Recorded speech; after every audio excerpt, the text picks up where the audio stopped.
সত্যের সাথে অসত্যের লড়াই হয়েছিল, ন্যায়ের সাথে অন্যায়ের লড়াই হয়েছিল, শেষ পর্যন্ত জয় কিন্তু সত্যেরই হয়েছে।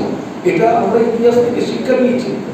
আজকে ওনাকে কোনো সময় অসম্মান করেননি আমার জিএস বাবার কমিটির কেউ। উনি আমাদের প্রেসিডেন্ট ছিলেন, উনি আমাদের প্রেসিডেন্ট আছেন, আগামী দিনেও আমার জিএস বলেছেন যদি আমরা জিতে আসি উনি আমাদের প্রেসিডেন্ট হিসাবে ওনার নাম প্রস্তাব করবেন।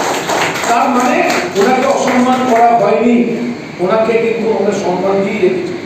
আর মোহনবাগান ক্লাব 1889 তৈরি হয়েছে, 136 বছরের আমাদের ক্লাব। এর আগে বোস, শেঠ, মিত্র, চ্যাটার্জি এরা কি আমাদের ক্লাবকে সাহায্য করেনি? তাদের সাহায্যে আমাদের ক্লাব কি এগিয়ে আসেনি?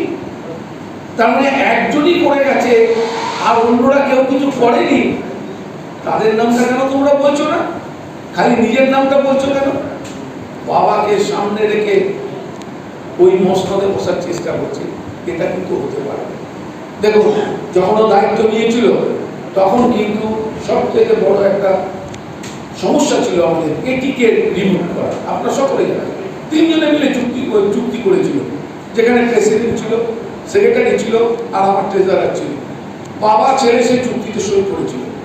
তবে ইটটা কেন ওর বাড়িতে গিয়ে পড়লো, ওর বাড়ির সামনে কেন প্ল্যাকেট পড়লো?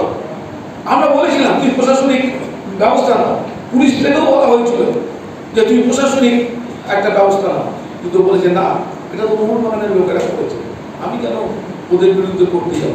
সময় সব ঠিক হয়ে যাবে। ওদের সাথে মিটিংয়ের পর মিটিং করে করে এটিকে রিমুভ করেছে। এটা ওর অ্যাচিভমেন্ট নয়, এটা আমাদের একটা বড় গর্বের ব্যাপার নয়। ও এই কাজটা করেনি। এবার উনি কি বলছেন যে ওকে তো আমি ধরে এনেছিলাম, আপনারা শুনেছেন, জানতে পারছেন, আমি ওকে এনেছিলাম বলে এখন যদি আমি বলি তাহলে ও আবার চলে যাবো। ওর বক্তব্য এইটাই, আমি এটা বুঝেছি। আপনারা কি বুঝেছেন আমি জানি না। ওকে তো আমি এনেছিলাম, তো তুমি এনেছিলেন, তাকে রাখার দায়িত্ব কার? তাকে ঠিকমতো পরিচর্যা করার দায়িত্ব কার? তার সাথে গুড রিলেশন রেখে একটা ক্লাবের সাথে সম্পর্ক গড়ে তোলার দায়িত্বটা কার? এই দিয়েছে, এটাও করেছে। আপনারা দেখেছেন ইস্টবেঙ্গল ক্লাবের গন্ডগোল, আপনারা দেখেছেন মোহামেডান ক্লাবের গন্ডগোল। যেভাবে ওদের খেলোয়াড়রা পেমেন্ট পায়নি, প্র্যাকটিস করতে পারেনি এবং ওদের মাঠে মুখর হওয়ার ওদের কোনো ইচ্ছা ছিল না যে আমরা খেলবো না, আমাদের ক্লাবে কিন্তু এইসব কিছু হয়নি।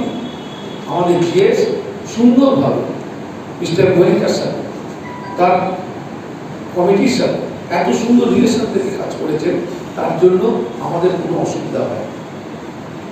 আজকে সিনিয়র খেলোয়াড়দের সম্মান দিয়ে আমাদের ক্লাবের গেট হয়েছে বন্ধুতার নামে, জমিদার নামে। আপনারা সকলেই জানেন, যারা ক্লাবের এগুলো যান, এগুলো করেছে।